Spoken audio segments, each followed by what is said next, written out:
Pode falar no aniversário também.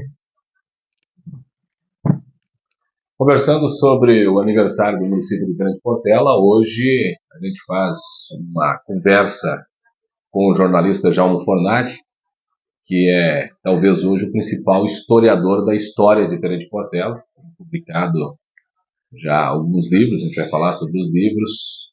Vamos começar falando sobre isso, doutor Jaume, a respeito de como que surgiu esse seu interesse pela história de Grande Portela, que a gente sabe que, por mais que muitos dos nossos municípios tenham uma história rica, nem sempre ela é uma história preservada, contada e registrada.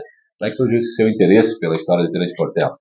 Pois é, eu sou de uma família oriunda de Tenente Portela, porque meus pais, embora não tenham nascido aqui, escolheram Tenente Portela antes de constituir a família como local para construir a vida. Meu avô chegou aqui em 1944, meu pai e um tio meu ficaram aqui em Tenente Portela. Isso aqui era apenas uma pequena vila, sem muita perspectiva de crescimento, mas eles como descendentes de italianos, famílias grandes que vieram lá na imigração em 1878 da Itália para cá, povoaram seus filhos do meu bisavô, do meu tataravô, povoaram aquela região da serra e depois com o crescimento das famílias é óbvio que procuraram uma região que pudesse os abrigar, já que aquelas terras dadas inicialmente se tornaram pequenas para tantos descendentes. Primeiro foi uma colonização para a região de Sarandi, Ronda Alta, Nonoai, enfim, e especificamente minha família teve o caminho de ir para Sarandi, Palmeira das Missões e posteriormente por Tenente Portela.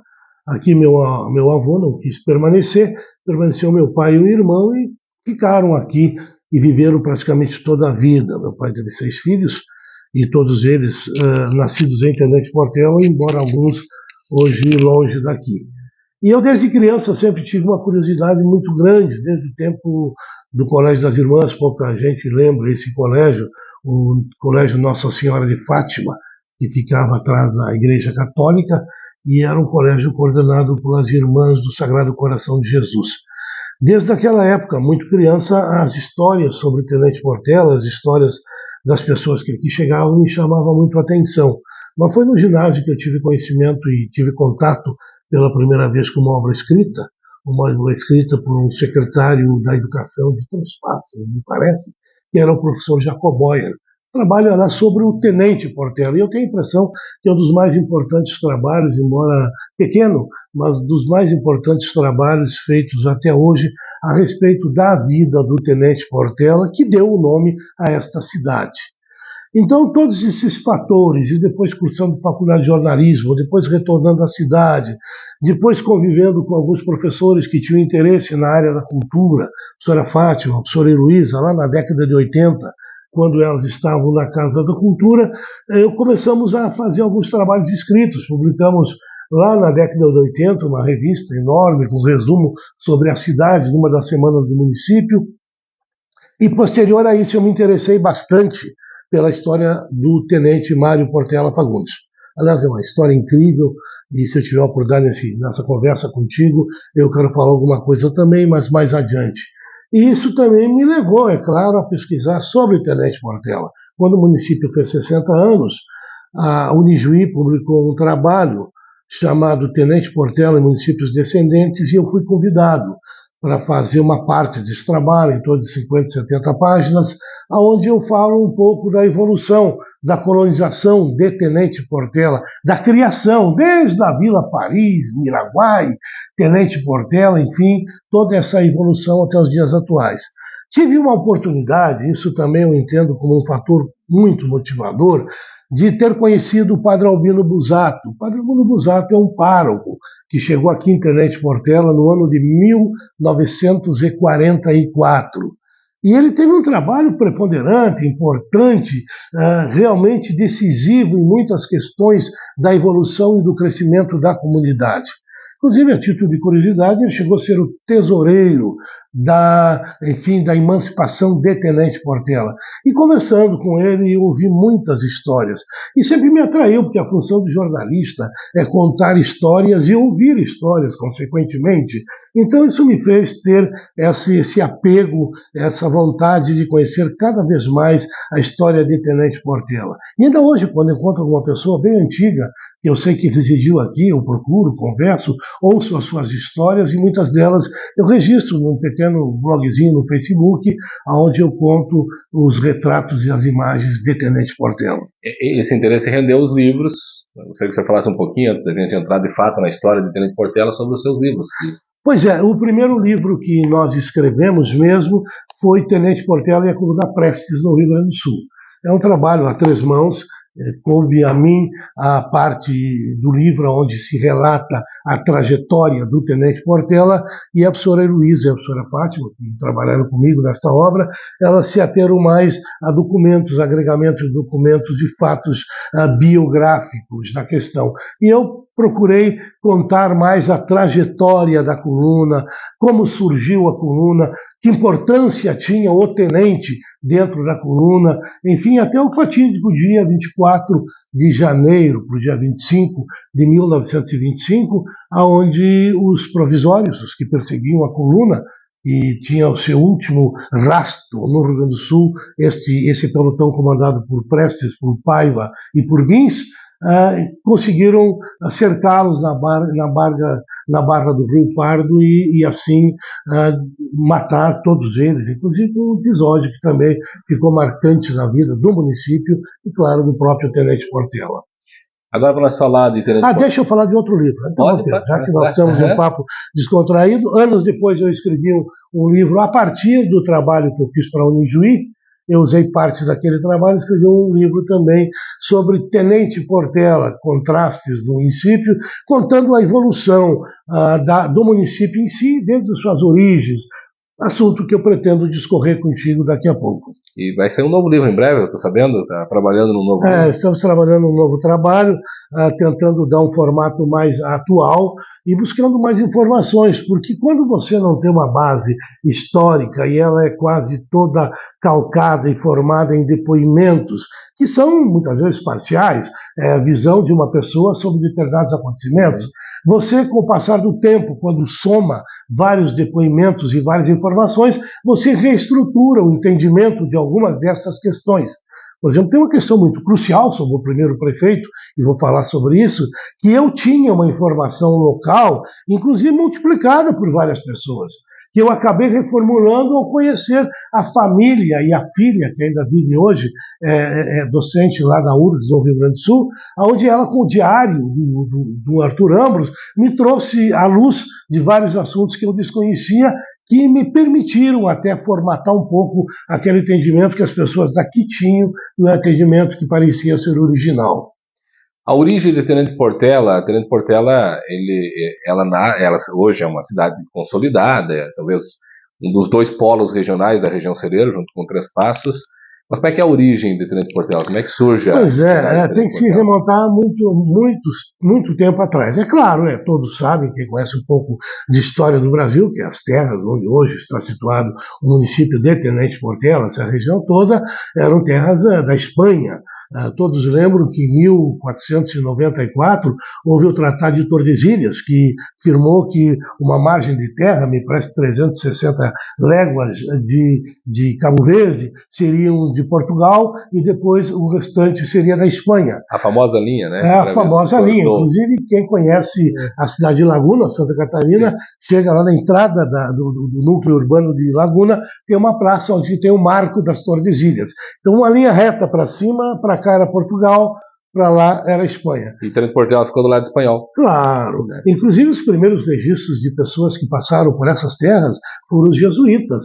Tanto que nós já temos heranças de alguns jesuítas. Eles fazem a semeadura e a construção de todos os povos, inclusive aquelas sítios jesuíticos que vêm desde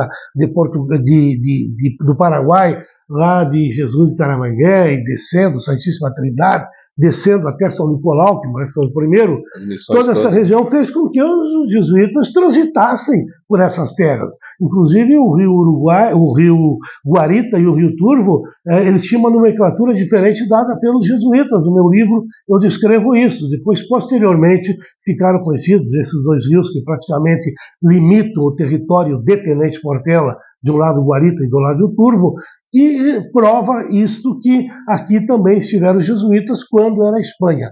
Já em 1750, embora os portugueses já tivessem entrado e construído a colônia de Sacramento do Uruguai, em 1750 se criou o Tratado de Madrid, e o Tratado de Madrid daí disciplinou as terras portuguesas e as terras espanholas, e nós acabamos sendo um domínio português.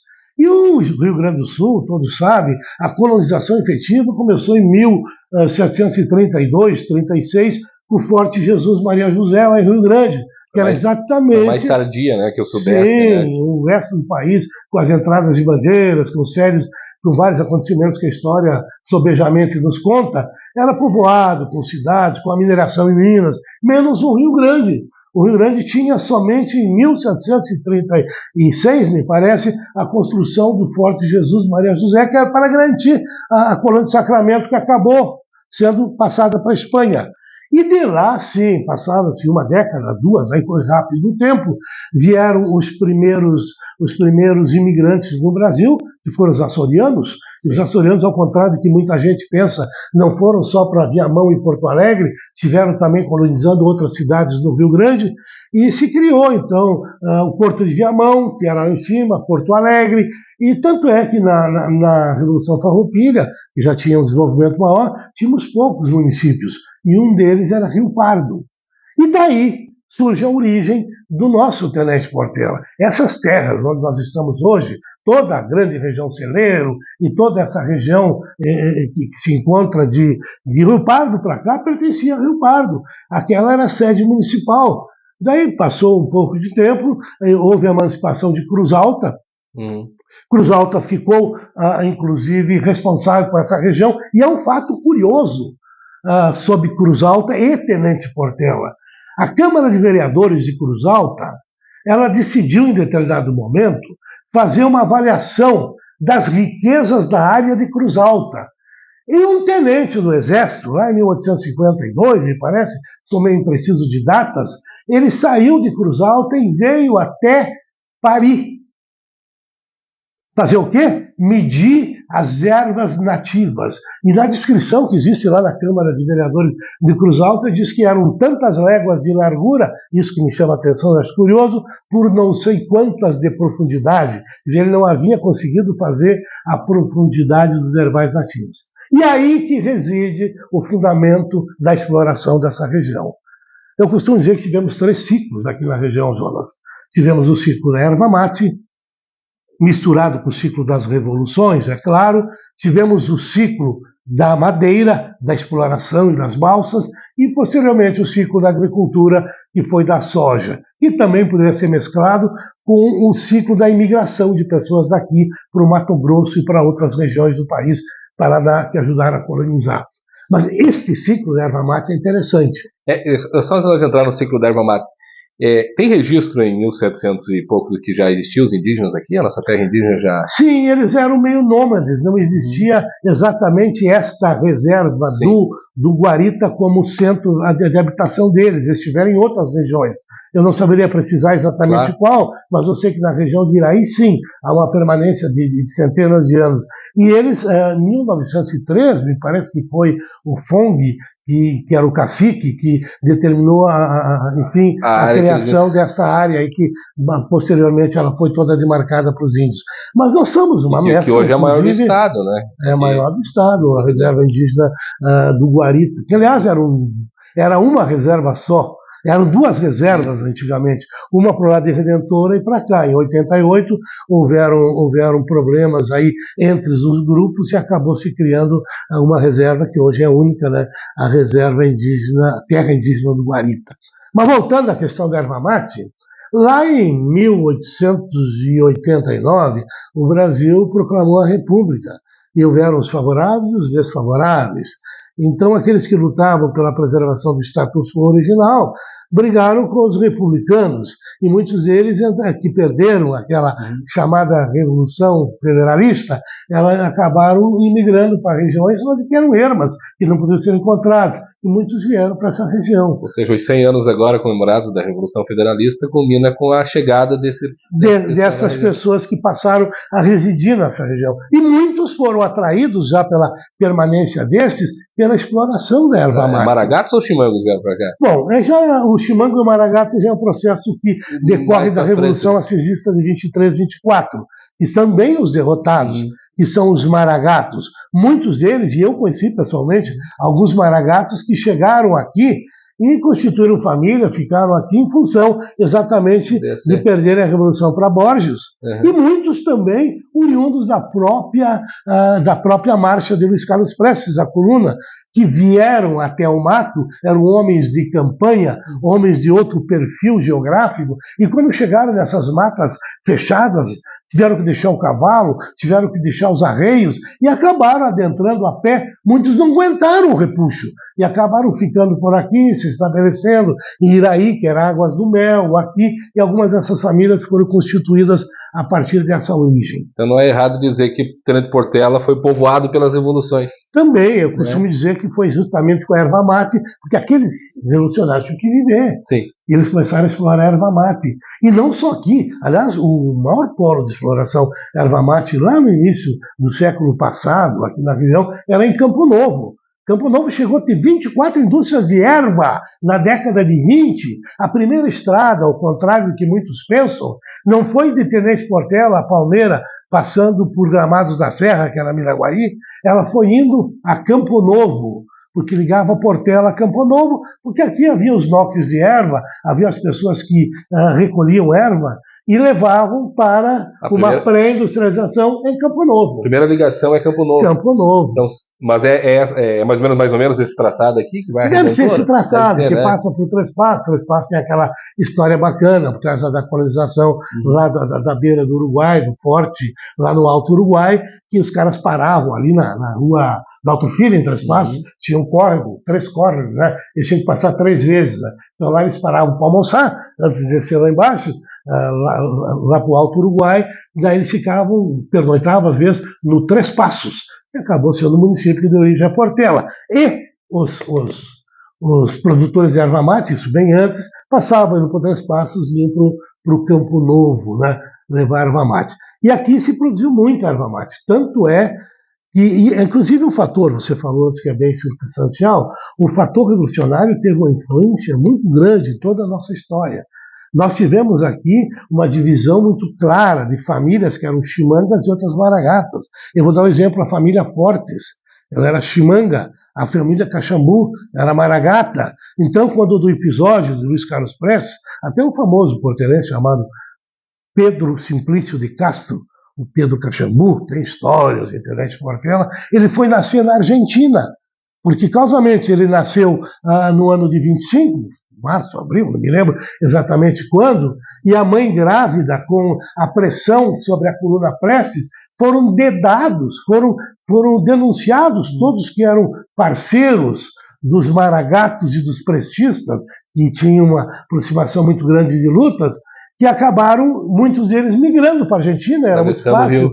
E a mãe do Pedro foi, o Pedro nasceu lá da Argentina e depois voltou, viveu a vida toda, foi morrer lá em Brasília, na casa de um filho, mas viveu a vida toda aqui em Tenente Portela. E também conta a história, Dona Tautirina Lima, não vive mais, mas foi uma pessoa que me deu um depoimento muito bacana, ela era uma menina desse tamanho, menina de 9, 10 anos, quando chegou a coluna Prestes por aqui, ela conta que foram denunciados os que apoiavam os maragatos, por conseguinte, tidos como prestistas, e os soques de erva e noques de erva foram todos incendiados, sobrou só dos fortes.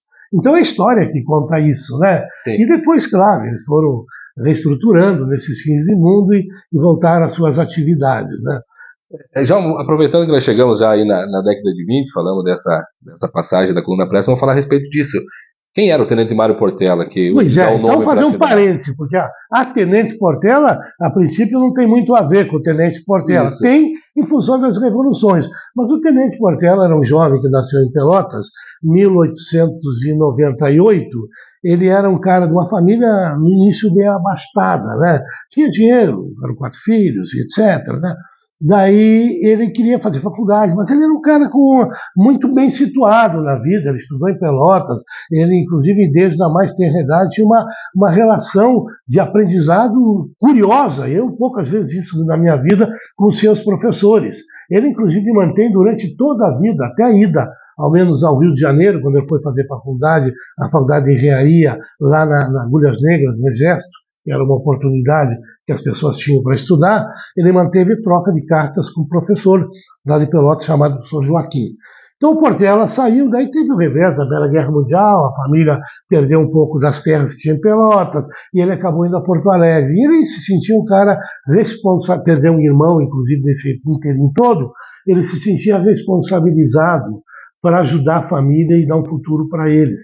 E ele vai lá no Júlio de Castilhos, Porto Alegre, um fato que é notável na vida dele, ele faz 2 anos, num ano só, faz os exames, passa, e vai com uma idade muito tenra para Agulhas Negras. E o interessante é que muitas vezes quando se fala de um nome de uma pessoa, a gente tenta endeusar, tenta agregar questões para tornar mais bonito ou mais importante, mas no Portela não precisa se fazer isso não. O Portela tirou o primeiro lugar na Faculdade de Agulhas Negras, no Rio de Janeiro, na escola de Agulhas Negras. Primeiro lugar ele ganhou era Patógeno, me parece o ministro do Exército na época, ele ganhou um relógio de ouro e uma espada. Foi o aluno mais destacado. Tão destacado que tinha um cara um pouco mais velho, foi professor dele, mas era o mais velho, 2, 3 anos, que era o Luiz Carlos Prestes, que se encantou pelo brilhantismo daquele jovem. E houveram episódios lá que ele teve envolvimento já político. Aliás, ele sempre foi um ser político. Ele pensava em usar a sua vida. E há muitas frases que ele deixou pinceladas, lá no livro do Jacó se lê algumas, em relação a essa dedicação em construir um futuro melhor para ele, para o país e para a sua família. É dele aquela famosa frase: todas as causas tiveram seus mártires, sejamos os mártires que os heróis vão vir. E ele foi designado, vinha a Santo Ângelo, depois de formado, Prestes também veio, construíram a ponte do Rio Comandaí, ali ainda está lá, a ponte férrea, mas antes ele participou, com 21, 22 anos, ao mais importante, tirando o Cristo Redentor, monumento que tem no Rio de Janeiro, que é o Monumento aos Heróis da Laguna. Ele foi da comissão que trabalhou para buscar recursos, um menino, um rapaz, lá no Rio de Janeiro, naquele brilhante monumento. E aqui ele incorporou no Exército, aqui em Santo Ângelo. Daí teve o movimento paulista, que aconteceu em 24, numa revolução. O tenentismo era a grande saída intelectual que o país tinha, porque não existiam universidades, então se criava aquela fomentação e o questionamento social era no Exército, exatamente com essa categoria dos tenentes. Teve a Marcha de 22, dos 18 do Forte, depois tivemos em 24 o movimento lá em São Paulo, que deveria incluir aqui no Sul. E demorou, e o Portela estava preparado. Ali em Santo Ângelo ele foi tesoureiro do Exército, e ele acabou, pouca gente sabe disso, saindo do Exército. Por quê? Por uma indisciplina.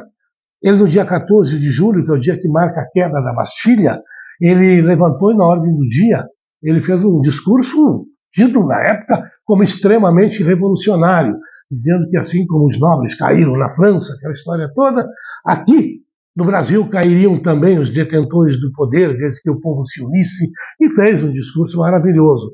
E saiu, como ele era tesoureiro, para ir a Porto Alegre buscar o soldo. Era ele que tinha essa missão, ia de trem.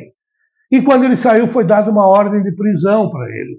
E ele foi, conseguiu. Na época não tinha comunicação tão rápida assim. Ele foi, trouxe o soldo, o trem descarrilhou em Cruz Alta. Foi a sorte, senão eles teriam pego ele, me parece, Santa Maria, pararia o trem, e ele descarrilhou, as forças estavam esperando em Santa Maria para prender, e ele, inclusive, conta a história que ele foi o cara que mais arduamente trabalhou para salvar as pessoas que ficaram feridas, enfim, terminou essa tarefa. Ele mandou dinheiro, não sei por quem, para o Exército e fugiu. Daí o Prestes também saiu, daí eles já na clandestinidade, ambos, né, eles armaram a revolução, que eclodiu em outubro de 24, tomaram o quartel de Santo Ângelo, daí tem aquela história toda, né, que vai até janeiro, onde eles fazem aquela maravilhosa estratégia, toda ela, inclusive o Arestávola e vários outros escritores, pessoas que deixaram escritos feitos da coluna do Prestes, eles atribuem a estratégia e a inteligência do Prestes à Batalha da Ramada, onde 3.000 homens borgistas, legalistas, cercaram os 1.500 integrantes da coluna. E a coluna conseguiu se evadir, fugir e sair de lá dando um lex. É a maior batalha, né? É a maior batalha. A maior batalha de toda a coluna Prestes. De toda, é a maior batalha da coluna Prestes. Inclusive atribuída toda a estratégia principal, inclusive o próprio Prestes. Eu tive, é bom que diga-se isso nessa gravação, nesse programa, eu tive o privilégio de conversar por 3 horas, praticamente, com o Luiz Carlos Prestes, lá no Hotel Embaixador, em Porto Alegre, um ano antes do Prestes falecer. Ele recebeu uma homenagem em Porto Alegre, eu soube disso. Eu fui em companhia da senhora Fátima e Luiz a Porto Alegre e conseguimos, graças a algumas pessoas que tínhamos alguma aproximação, a conversar e ter uma entrevista muito longa com o Prestes. E, aliás, eu tenho até o áudio gravado até hoje, né? E daí, voltando, né, à questão daqui, né, essa estratégia, na época o Prestes me confirmou a importância do Portela, era só para dar um letzinho, um toque. Jonas, para te ter uma noção da importância do Portela dentro da coluna, que quando voltou da União Soviética, do exílio, em 1954, depois de ter sido senador e tudo mais, o Prestes ele foi na Praia Vermelha, no Rio de Janeiro, e ele fez uma chamada, um discurso. Ele iniciou o discurso falando o nome de 2 pessoas, pedindo se eles estavam presentes. O público todo, isso que me contou foi Prestes. O público todo levantou e vacionou. Ele disse: Tenente Mário Fagundes Portela. O público levantou: presente. Tenente Aníbal Benévolo, que também foi um mártir muito significativo na coluna, um dos primeiros, presente. Então se vê a importância, né? Quantos milhares não se perderam na trajetória, mas a lembrança, depois de 30 e 40 anos, lá do líder, ainda era sobre o Tenente Portela. Apesar do Fagundes, seu último nome era o Portela que chamava. Era o Portela, era o Portelinha, que eles chamavam no diminutivo. Então, vamos chegar aqui nas eu concluí a história do Portela. Tudo bem, né? Aconteceu a batalha, vieram para cá, na beira do Pardo, foram pressionados, ele acabou sendo morto. Acho que esse é um episódio interessante da morte dele, né? Mas assim, ligando uma coisa a outra, é que o episódio da morte o pessoal geralmente já viu, mas por que Tenente Portela, que fica aqui, recebeu o nome, sendo que ele morreu lá em Pinheirinho do Vale, né? Pois a história, as coisas são todas interligadas. Na verdade, na verdade a coluna parou aqui, tinha vários nomes que estavam integrados na coluna. Teve um cara que mais tarde, o Oswaldo Cordeiro de Farias, inclusive tem localidades aqui no interior do município com esse nome, né? Ele mais tarde veio ser intendente, governador do Rio Grande do Sul. E ele veio aqui, e o Cordeiro de Farias, ele adoeceu, pegou uma espécie de pneumonia aqui. Ele estava na coluna. Estava na coluna, claro, fazia parte, já estava, né? Tantos nomes famosíssimos, né, que faziam. Só que na retaguarda ficou o Portela, enfim, esses que eu falei antes, o Portela, o Paiva, o Binzi e uns outros que ficaram guardando para evitar que os caras fizessem um sufoco sobre o grosso da coluna que ia lá na frente, né?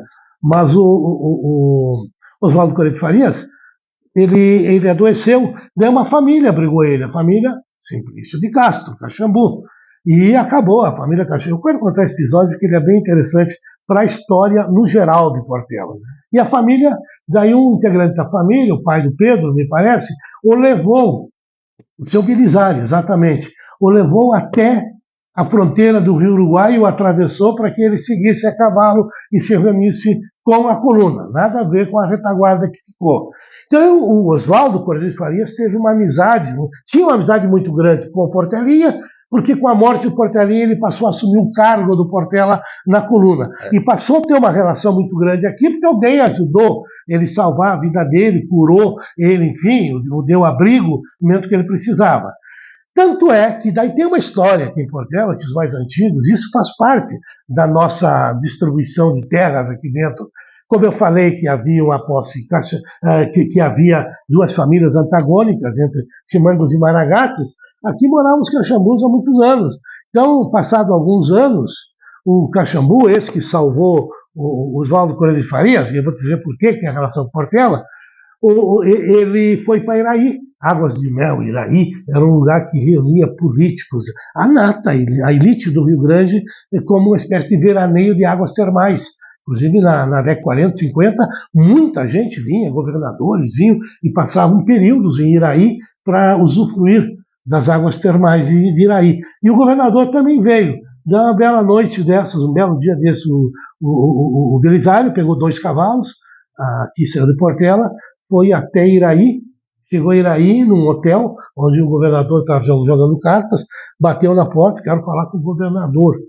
Daí o governador, claro, o ajudante Oswald, não, diga que é o Belisário Caxambu de Paris. E depois nós vamos falar sobre Paris, né, Portela e Miraguai. Daí o Belisário, o governador, Belisário, sim, conheço esse nome, manda entrar.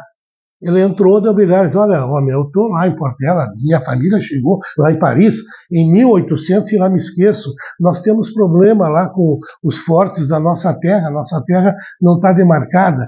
E o governador, em gratidão à atenção que ele recebeu dessa família, eles pediu uma carta chamada Carta Trintenária, que teoricamente dava posse da terra para quem tivesse há mais de 30 anos na terra. E assim se deu a criação da posse Caxambu, que foi, aliás, a área urbana de Portela, grande parte, onde fica o silo do Arnal, onde fica o próprio posto, o mercado do Colono. Estou falando para pessoas daqui que têm uma noção, inclusive na escola CPR, eram 600 hectares de terra, que se chamava posse Caxambu. E os herdeiros, nunca isso ficou legalizado tecnicamente, né? Se a carta, foram vendendo, negociando, acabou sobrando um terreno, que é do Pedro Caxambu, onde nós temos hoje o bairro Caxambu. Um terreno, até eu me lembro bem, sei onde está situado, foi o terreno que sobrou de uma posse de 600 hectares, que foi oriundo. E este mesmo Oswaldo Coelho de Farias, como governador, veio para cá. E Portela era distrito de Três Passos. Você chamava na época Pari? Miraguai. Chamava Miraguai já. Até 39, 38 foi Pari. Depois se mudou para Miraguai, 36. Aliás, foram a chegada já de imigrantes, porque a nossa colonização, e sobre isso eu não falei ainda, ela trouxe pessoas de várias regiões do estado e acabou criando uma miscigenação interessante aqui. E daí o Miraguai foi batizado por Oswaldo Coelho de Farias, no monumento que tem até hoje lá na praça. Está escrito, tem uma placa de bronze lá que diz inaugurado, povoado de Tenente Portela. Tem 2 L's até na grafia, isso chama atenção. Então ele batizou de Tenente Portela, em homenagem a um colega dele de farda, né, que era o Tenente Mário Portela. Antes aqui foi Paris, Paris é uma explicação muito lógica. Nós temos ainda um rio aqui em Tenente Portela, e teremos para sempre, sem dúvida alguma, o rio Parisinho. O rio Parisinho ele nasce aqui dentro da área urbana da cidade e ele vai desembocar lá no rio Uruguai. Então, por que Parisinho? Porque ali no Parisinho era um local que os índios pescavam. Os índios pegavam taquaras bem longas e desfiavam em tiras e faziam uma espécie de uma trama, de uma rede, tapando o rio inteiro. Então e mais acima eles conheciam bem os cipós, eles pegavam um cipó, aquela trama se chamava Pari, e mais acima eles pegavam cipós, batiam na água, e os cipós levavam leite, uma substância que tonteava os peixes, eles subiam todos em cima da água, boiavam e caíam contra aquela trama, e eles pegavam seus balaios, recolhiam os peixes, era a pesca do Pari. Então o local aqui ficou Pari por isso, o rio Parisinho, em decorrência, claro, de ser um lugar que se fazia um Pari pequeno, um Parisinho. Não tem nada a ver com a França. Então, não tem nada a ver com Paris. Inclusive, eu no livro uso a designação no plural Paris, porque imagino que seriam vários Paris aqui na região, né? Então, mas, no entanto, é o Pari. Ficou anos Pari, vieram daí em 30, começa o ciclo da madeira, veio a família Panassolo para cá. Esse é o pós-erva mate. Eles conviveram juntamente, juntos, né? Mas passou a ter uma importância econômica maior, porque os que vieram explorar madeira a maioria deles descendentes de italianos, são aventureiros. Aliás, a exploração da madeira, ela se deu em toda essa região da costa do Uruguai, vai até Chapecó lá em cima, tem histórias muito parecidas, das balsas que desciam o rio Uruguai até São Tomé, que fica em frente a São Borja, e a madeira quase toda ia para a Argentina, mesmo fim que tinha erva mate, que também, em sua grande maioria, era exportada para a Argentina.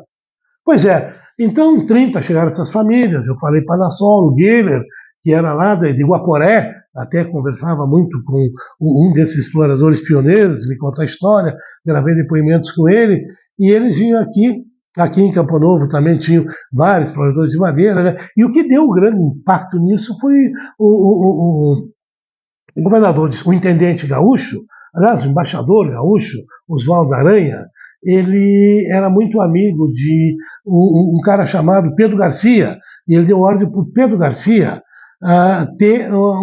poder explorar madeira. Ele criou o chamado Porto Garcia, que tem aí no Braga, e trouxe caminhões para cá, tratores, alguns deles dizem que ainda estão atolados e enterrados no meio do mato, porque o empreendimento acabou não dando certo. Mas vieram famílias, inclusive, que fazem parte da sociedade local de Portela, vindas lá do Paraguai, que nos anos passados vieram exatamente para dirigir trator e trabalhar com Pedro Garcia. E isso estimulou a exploração das madeiras, das balsas que desciam o Rio Uruguai, uma história maravilhosa, contada inclusive em músicas aí do Maicá, que conta, né, Oba, Biva, veio a enchente, o Uruguai transbordou, vai dar serviço para a gente, né? Então conta um pouco daquele período que durou até, para se dizer assim, no seu auge, até 45, por aí, pois a vinda do Padre Albino trouxe o estímulo à agricultura. Embora aqui, os imigrantes aqui, eu falei que os primeiros no Rio Grande foram os açorianos, lá em 1750, depois nós tivemos em 1845, me parece, que foram os alemães, e depois, em 1875, a chegada dos italianos, que habitaram essas terras lá do entorno do Rio Grande, lá da grande Porto Alegre, Novo Hamburgo, partindo da região sul São Leopoldo, depois a região lá de Caxias, daí eles acabaram vindo para cá. Em 39 começaram a chamar, chegaram também os Parzianello, chegaram Furini, chegaram Salamone, chegaram De Carli, chegaram dezenas de famílias, que a maioria delas italianas, mas também vieram alemães, que foram mais para essa região de derrubadas, algumas delas, e também chegaram os poloneses. Os alemães também foram para a região de Gamelinhas, onde tem um reduto bem forte dessa origem. O grande povoamento vai ali entre 30 e 45, mais ou menos? Pois é, cresceu assustadoramente. O seu João Capelari criou um hotel, o seu, não me lembro mais o nome exato, mas depois foi da família... agora também faltou a memória, criaram um pronto-socorro, uma espécie de hospital, e passado alguns anos, ele foi, através do Padre Albino, criado uma associação hospitalar, e depois passado para as freiras, que é a raiz do nosso Hospital Santo Antônio, isso lá em 45. Tínhamos hotéis, pousadas, porque não parava de chegar gente. E o padre, com o seu burrinho, ia para o interior, fundar capelinhas, organizar povoados, chegou a fazer biblioteca na igreja, chegou a dar cursos, chegou a pegar o seu Ângelo Esplendor, logo que ele veio para cá, e pegar um caminhão de bebidas e ir para Sobradinho, buscar semente de trigo, para se começar a plantar trigo aqui. Então ele deu o início daquele perfil agrícola. E isso fez com que a cidade crescesse. Eram inúmeras as localidades do interior. Para se ter uma noção, Portela foi emancipado em 55, e em 55 foi criado também o distrito de Derrubadas, o distrito de Vista Gaúcha. Como é que nasce essa vontade de emancipação? Pois é, começou a crescer, a cidade começou a crescer, e para ir, o Marcelino Parzianello me contou uma vez dessas, ele era vereador em Três Passos, era um problema, pegavam um Ford 29, subiam, tinham que atravessar o trânsito precário do Rio Turvo em barcas que eram trazidas à mão, não havia motor, né? Já tinha vereador aqui que, claro, nós éramos um distrito, era eleito bem povoado para a Câmara lá de Três Passos. Tinha também. Nós tivemos representantes daqui na Câmara Municipal de Palmeira das Missões, um Caxambu, um Simplício de Castro aqui, desta região de Redentora, Portela, era vereador lá em Palmeiras. Mas tudo bem. Daí começou a se criar essa necessidade, e a chegada também de mais pessoas aqui. Conta a história que em 53 se tentou emancipar, mas o levantamento ele não foi muito preciso, e ele não passou na Assembleia Gaúcha. Daí também, novamente, por intermédio do Albino Busato, se fez um novo levantamento em 54, se mandou para a Assembleia permitiu um plebiscito, e se realizou um plebiscito em 3 de julho de 1955, onde 1.820 pessoas votaram. Sabe quantos votaram contra? 6. 20 erraram o voto, assinaram a cédula, ou marcaram os dois lados, mas a maioria absoluta votou pela emancipação de Portela. Tem uma parte interessante desse momento, é que parte de Redentora, na época, pertencia aqui. Sim, o Sítio Birão, né? Essa região, ela pertencia a Portela. E depois foi desmembrando, quer dizer, foi o ajustamento dessas... Porque Redentora é município posterior até, né? 64. Então, essas terras aí, outra Vista Gaúcha, é óbvio, todos sabem, 88 se emancipou, então pertencia a Portela. Barra do Mar era uma região muito grande, a região de Tenente Portela. Emancipada a Tenente Portela, daí começou a se construir o futuro da cidade. O primeiro prefeito foi uma pessoa... Nós tivemos sorte. Essa é uma pergunta que eu queria fazer. Como que um cara que não morava em Tenente Portela, ou seja, que não tinha uma ligação real com a comunidade, se tornou o primeiro prefeito da cidade?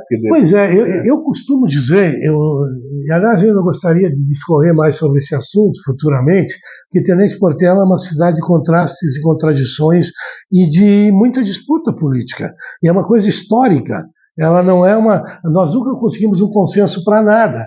E isso vem desde a emancipação. Aliás, vem desde 20, lá do tempo dos Chimangos e Maragatos. E assim sempre foi uma polarização de interesses.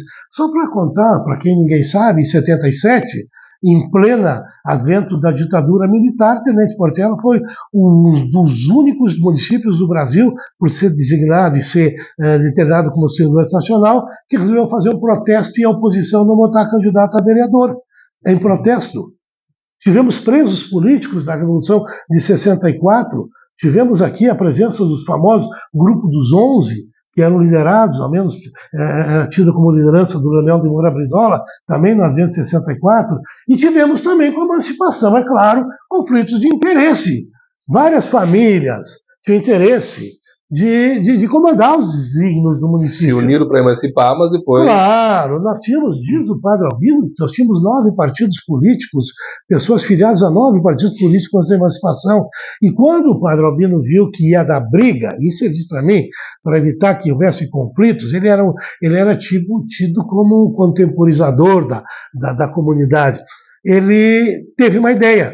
Estava parando aqui no Hotel Biguilini, que aliás também é da década de 40, é um dos locais mais importantes que nós temos aqui como centro de discussão de futuros de Portela que deram certo, né? Hospital, clube, Miraguai, várias coisas aconteceram, nasceram dentro desse hotel. Pois é, tinha uma sala grande de janta, ela servia quando tinha clube, então servia como local das pessoas se reunirem e tomarem decisões. E assim também foi na emancipação. E ali no hotel morava um cara de Santa Rosa, que havia sido o primeiro prefeito de Santa Rosa. Com 30 anos, ele havia sido prefeito na emancipação de Santa Rosa, eleito em Santa Rosa. Depois ele foi intendente em Guarani das Missões. Também era o cargo de prefeito. E estava aqui, dando bandeira, trabalhava em Frederico na Inspetoria de Terras e estava fazendo um mapeamento agrário de Portela e também do interior. E era um cara que tinha experiência, para que alguém com mais experiência do que isso? Daí resolveram, mexe daqui, mexe de lá, o seu Marcelino convencido, o outro lá convencido, sei lá o quê, para que fosse ele o candidato a prefeito. E acabaram concordando, afinal não era ninguém de adversários aqui, concordaram que fosse o Arthur Ambro o candidato a prefeito, o vice. Pegaram um comerciante que gostava muito de política, era um comerciante muito forte, estava também há anos se solidificando aqui em Tenente Portela, que eram os Rosa Lopes, os irmãos Rosa Lopes, o comerciante era o Romário ficou de vice. E ganhou a eleição, é claro, um candidato único, né? E eu acho que Portela deveria ter uma gratidão que infelizmente eu não vejo na comunidade, na história. nas ruas, no registro, nas escolas, muito grande com o Arthur Ambros. O Arthur Ambros, decididamente, aliás, eu tenho orgulho de ter sido, como presidente da Câmara, o autor da criação de uma rua em sua homenagem. Tem uma rua, a única homenagem ao prefeito Arthur Ambros é de minha autoria, o projeto.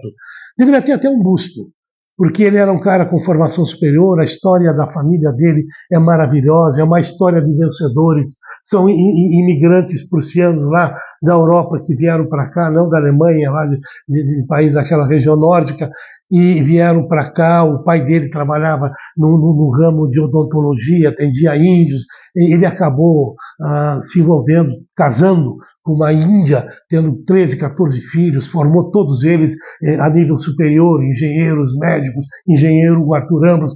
Tanto é que o Arthur Ambros, quando veio aqui, quando assumiu como prefeito, ele deixou 2 marcas que ficaram para sempre. Avenida Santa Rosa, que ele criou em homenagem ao município de Santa Rosa. Uhum. E também ele criou dezenas de ruas, Tupis, Tamandaré, Guarani, Goitacazes, Tapes, Tapijara, e assim vai, um sem número, todas de tribos indígenas, homenagem ao seu sangue, à raiz que ele tinha e aos povos primitivos que aqui habitavam. Mais algumas dele, criou praças, porque ele entendia que uma cidade... Porque ele desenhava, ele era engenheiro, ele que determinava os traçados. E criou o bosque municipal, que era, na intenção dele, a manutenção para as nossas gerações, que, aliás, os subsequentes a ele não respeitaram isso. O bosque municipal era para que, se nós tivéssemos, no meio do núcleo urbano, uma amostra da vegetação nativa dessa região que fosse preservada e admirada. O entanto, foi invadido. Primeiro foi o CTG, que entrou em 1960. Depois, Brigada Militar. Depois, Clube Comercial, logo depois. Depois, deram para uma escola. Depois, até lotearam uma rua toda lá para vereadores, me parece, na época, e, inclusive, criaram lá o local onde ficou por anos, né, a residência do juiz de direito, que era uma residência que a comunidade construiu. Pois é, Arthur Ambros, ele teve todo esse trabalho, criou a telefonia, a internet Portela, inclusive eu olhava por curiosidade dias atrás a nota da compra das pilhas desse tamanho para o primeiro telefone, né? Ele criou várias coisas, primeiras máquinas que vieram a internet Portela. Mas ficou pouco no governo, lá. Né? Ele não ficou até o final do mandato. Há um mito de uma história, e é uma história que eu recebi há pouco tempo a informação que me parece ser a mais verdadeira. Eu vi algumas partes, me reproduziram, me mandaram, porque ele fazia um diário, Jonas Martins. Eu duvido que tenha tido qualquer prefeito posterior a ele que fizesse o relato de todo dia, o que ele fez e fazia, o que ele estava fazendo. Ele era um cara extremamente organizado. Ele é um cara que nunca foi com carro público, para Porto Alegre. Ele ia até Três Passos ia de ônibus, naquelas épocas, né? 55, 56, 57. Ele tem as 2 versões. Uma de que ele não tinha envolvimento político partidário com a comunidade, e os caras que queriam assumir politicamente teriam feito ele assinar uma carta ali no hotel, de noite, ele se preparando para ir a Três Passos pegar o ônibus. No meio dos documentos, teriam botado uma carta onde ele teria renunciado, sem saber que estava assinando aquilo. E a outra história é que ele havia perdido um filho em Porto Alegre, e a família morava em Porto Alegre, e ele mesmo, antes do final do mandato, ele resolveu se dedicar para a sua família, né? Mas, no entanto, é uma boa lembrança o Arthur Ambros. Daí o Romário, que assumiu o restante do mandato, acabou sendo eleito, tivemos uma sequência de prefeitos, e Portela crescendo. E Portela teve, pelo curioso, sempre um sonho, na década de 60, 70, de ter uma indústria, até um frigorífico. Nós temos, assim, malfadadas exemplos do famoso frigorífico que o Romário Vaz Lopes teria impedido de vir, porque ele teria a intenção de construir o frigorífico. Se fala da Saprita, que se estabeleceu em Itapiranga, depois, hoje, é claro, JBS. Em Três Passos também, que era o frigorífico que entrou, o Corcovado, me parece. É porque ficou 3 frigoríficos em volta, 4 nós aqui, Miraguaí, né?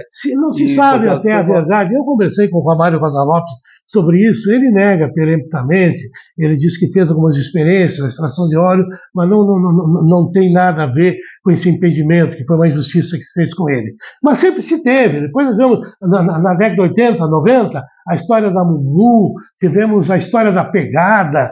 Mas, no entanto, quem salvou Portela foi o Hospital Santo Antônio. Hoje, Tenente Portela é um dos polos de desenvolvimento da microrregião. Aliás, alterou-se a configuração de desenvolvimento da microrregião. Nós tínhamos, até 20 anos atrás, Santo Augusto, Cristiumal, Três Passos e Tenente Portela. Hoje, notadamente, os dois municípios que polarizam e centralizam o desenvolvimento é Três Passos e Tenente Portela.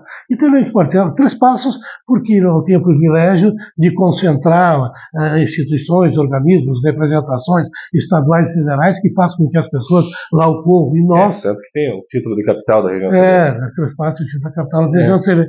E nós aí, o Hospital Santo Antônio, que foi um desafio sempre, jamais, e se cometerá uma grande injustiça se alguém diminuir o trabalho das irmãs, porque as irmãs não tinham recurso, não tinham capacitação técnica, tinham apenas a vontade de ajudar alguém. Era outro tempo. Né? E era outro tempo. E mesmo assim eles construíram um patrimônio muito grande, 2 prédios de alvenaria imenso, que claro, depois com a Associação Hospitalar, presidida pela dona Mirna Braut, a quem eu faço uma referência toda especial pelo seu empenho e sua dedicação, ele conseguiu superar aqueles redutos de resistência que as irmãs não tinham a competência, talvez, o preparo para superar, que é mais do lado empresarial, de expansão. A Mirna e o grupo que esteve com ela o fez, e transformaram hoje o hospital uma referência muito importante, que traz gente a Portela, que provoca o desenvolvimento de Portela, não só ele, né?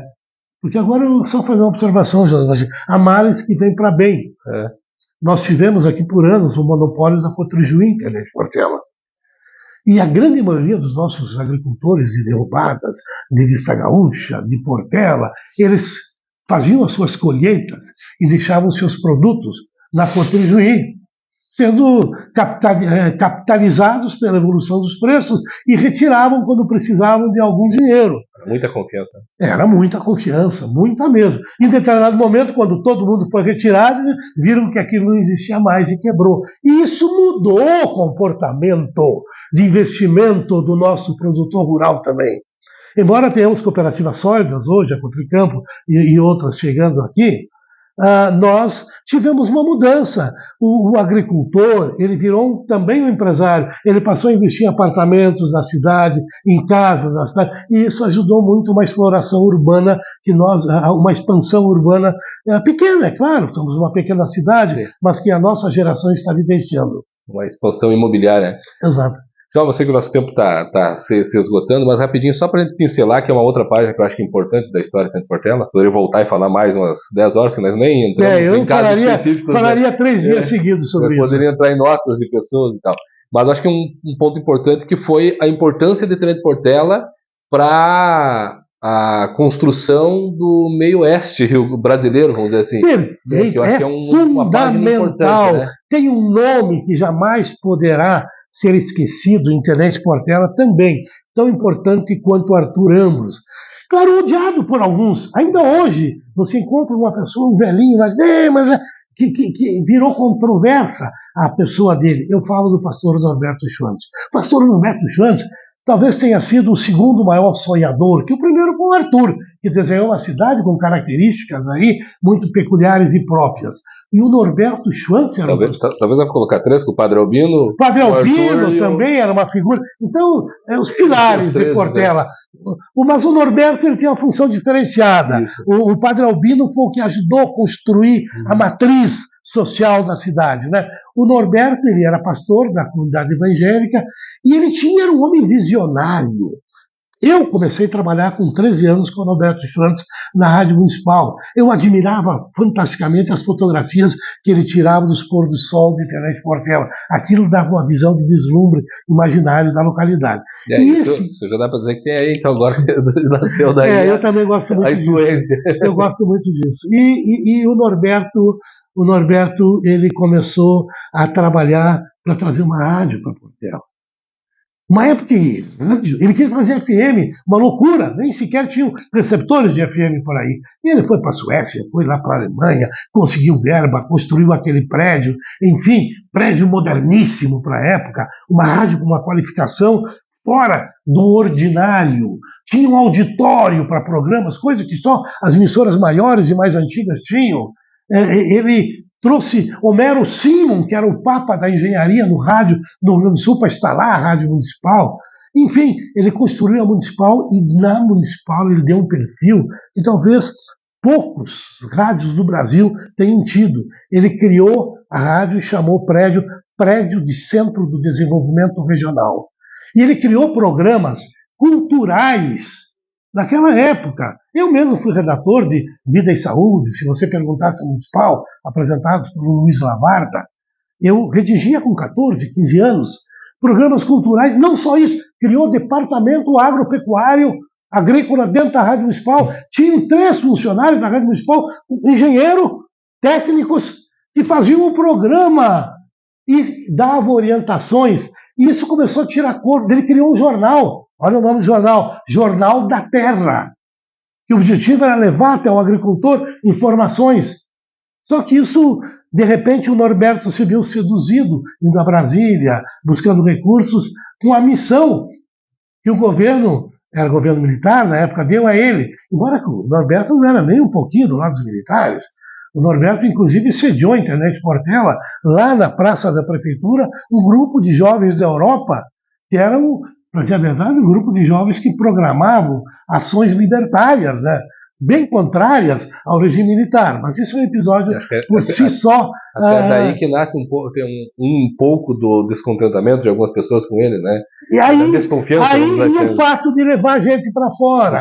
Daí o Norberto chegou lá em Brasília, etc. Começou o primeiro vínculo que ele teve foi o projeto Altamira. Pegou gente daqui, do interior, da beira do Parizinho, do Turvo, do Guarita, lá do interior, gente das vilas, que não tinham como sobreviver, colocou num ônibus e levou eles até Altamira, no Pará, porque lá ia passar a Transamazônica e o Brasil estava colonizando o seu interior através daquela rodovia que atravessava o país em toda a sua extensão lá na floresta amazônica e levou os portelenses para Altamira. Ainda hoje você pesquisa na internet e encontra algumas referências e nomes que vieram aqui da Internet Portela. E deu certo, embora que Altamira foi um projeto para um determinado tipo de pessoas. E ele criou, então, uma cooperativa, anote o nome, 31 de Março. Recebeu apoio do Schwantz, do Salamone, que havia sido prefeito, e de várias outras pessoas daqui. E, inclusive, chegou a ter uma linha aérea, o VACA, Aviação Aérea Canarana, que ligava Canarana a Tenente Portela, era um antigo DC-3, hoje ele está lá na entrada do município de Canarana, o avião aquele como monumento, e fazia. Eu vi lá, descer várias vezes no campo de aviação, o DC-3, o VACA. Aí o Norberto daí começou a levar a gente para lá. Eu gosto de contar essa história, que foi uma das coisas que mais me emocionava. Eu era menino e trabalhava na Rádio Municipal, e os ônibus saíam na frente da Rádio Municipal, 3, 4, aqueles ônibus antigos do Ouro e Prata, chamados camelinhos, os pequenininhos, 3, 4 camelinhos lotados de gente, lotava aquela Praça do Imigrante de gente. E o Lavarda, e o Alder Ferreira, e quem mais, me lembro, o Luciano Scheffer, que eram os locutores da Rádio Municipal, faziam um cerimonial de despedida. E aquelas famílias assinavam os lenços e aquelas pessoas na janela abanando e saindo de madrugada rumo ao desconhecido para colonizar o norte do país. E se colocava, isso que me arrepia até hoje, toda vez que escuto essa música, me dá um frio, era a música da Carmen Silva. Lá vai o imigrante, e a música cantava num tom choroso, pelaquela praça inteira, e todo mundo em silêncio, e aqueles ônibus partindo na imensidão da escuridão da noite, porque havia pouca iluminação, e eles pegavam esse caminho que ia em direção a Miraguaí, enfim, que ia para o escuro, aqueles ônibus sumiu na escuridão. Uma imagem realmente inesquecível para quem é criança. E o Norberto Schwantz levou centenas de famílias, muitas delas hoje muito bem lá no Canarana, no Barra do Garças, depois Barra do Garças. É a história, né, de Tenente Portela, que foi colonizada por pessoas que vieram aqui e depositaram os seus sonhos, e depois de portelenses que levaram um pouco desses sonhos e ajudaram a construir o resto do Brasil. Bem, João, obrigado pelo bate-papo. Vamos voltar fazer mais um episódio, porque eu acho que tem muito mais história para nós contar do Tenente Portela da região. Ok.